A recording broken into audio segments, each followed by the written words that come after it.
Buenas tardes, raza, ¿cómo están? Quiero cafecear con ustedes. Por supuesto que esta es mi segunda taza de café del día. Hi, everybody. I want to gossip with you, and this is my second cup of coffee for the day. It's in the afternoon, it's Monday, and I hope that your day started with a nice cup of coffee and a donut on the side. Espero que su cafecito haya estado bien tapadito. Quiero decirles que esta semana Facebook está aventando bastantes recuerdos y hay unos recuerdos que nos tocan más que otros. Esta semana, mañana, cumpliría años mi mamá. Y hace 8 años todavía estaba con nosotros en febrero. Facebook puso un retrato que yo había compartido de mi mamá hace 8 años y es la mano de mi mamá comiendo de un plato que Ofelia le había servido. Y Ofelia es la que tomó esa foto. My little sister Ofelia had taken a picture of my mom eating from a plate, a picture of her hand. It was already aged. My mom was 77 when she passed away. So she was 76 when the picture was taken because it was like a few days before my mom's birthday. But Ofelia took a picture of my mom's hand and it made me remember so many things. You know, it's like it made me remember when we were growing up and my mom would get up because she had to make tortillas and 2 different kinds of meals for us. So she used to make like 5 pounds of tortillas, flour tortillas, stretching them in the mornings, every morning. Because there was 7 of us plus her and my dad. So there was 9 of us that had to be fed in the fields, 2 meals. And then she still had to come to the house and cook again. Sometimes we would bring back tacos and we would call them tacos paseados. And we used to fry them in some oil and put some ketchup on them, and that's how we would eat them while another meal was being made. And I always tell people, I didn't know that we were winter Texans until I was older. Why were we called migrant farm workers?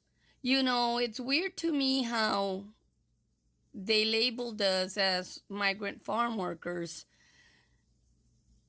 and other people were labeled winter Texans. But anyways, growing up, my mom always had to think about her children.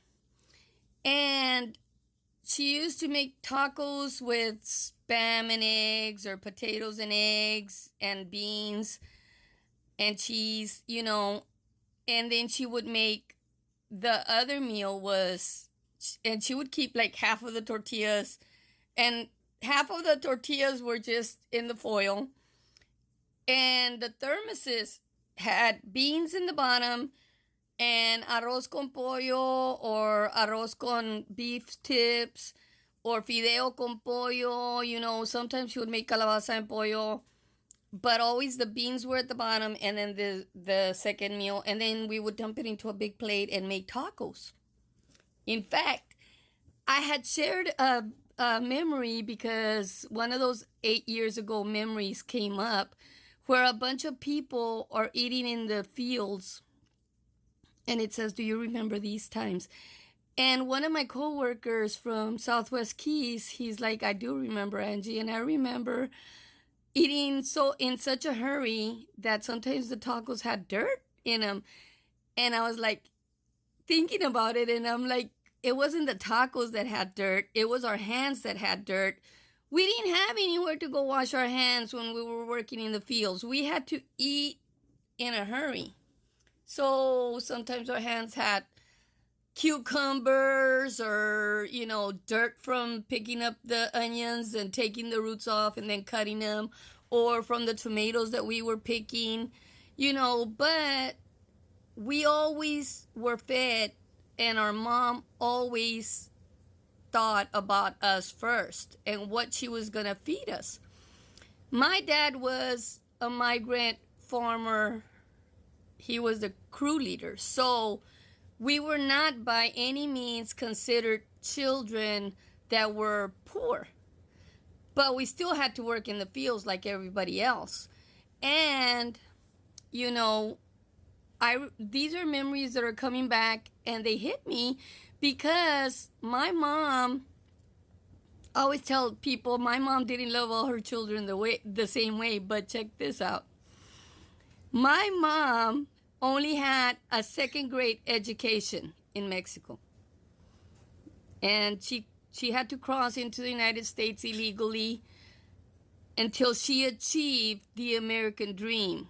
And that's one of the reasons that I can look at what's happening at the border and say, well, you know, my mom had to do it. My dad had to do it. But now it's like harder. Because in those years, I don't know how they did it, but they did get their resident cards. And my mom eventually became a United States citizen legally, even though she had dual citizenship because her grandmother was born in the United States. So by law, by those laws back then, she had dual citizenship. But she took the test and everything and passed it and became a citizen of the United States. She was left a widow at 39. My dad died before he was 45. But she was left with 5 children. My mom didn't have time to be thinking about having another boyfriend, bringing a man into the house to support her. She was thinking about how she was going to support us and bring us forward so we would get out of working in the fields. And she did. With her second grade education, she opened up a donut shop here in Raymondville, and it was called Angie's Bakery and Coffee Shop on Main Street. And then like 2 years later, she decided that she wanted to move, and she moved to Texas City. And in Texas City, there's a comadre here bugging me. In Texas City, she opened up Angie's Tortilla Factory and Coffee Shop. And then she came back to Raymondville, to Willacy County, and she opened up Charritos Restaurant. But what I want you all to know about my mom, she showed us how to keep going forward. And you look back at memories and you remember things that happened and the way they happened. My dad passed away. She was left with 5 children that were under 18, and 2 were already married. So when my dad passed away, nobody on his side of the family asked her if she needed help with her 5 kids and how to bring them forward. And nobody on her side of the family asked her, hey, are you okay? Do you need any help? No. She didn't have time to be thinking about, I'm depressed and using drugs. She had to think about, how am I going to get these 5 kids and move forward?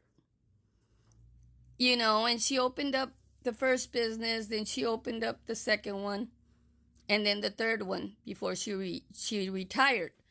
But, you know, she did all this with a second grade education. So I don't understand about mental health issues when people are so depressed that all they're thinking about is the next high with prescribed medication or street-bought medication. And instead of thinking about their children, they're thinking about their next high. It's very hard to be sympathetic when you always have said no, but they can't.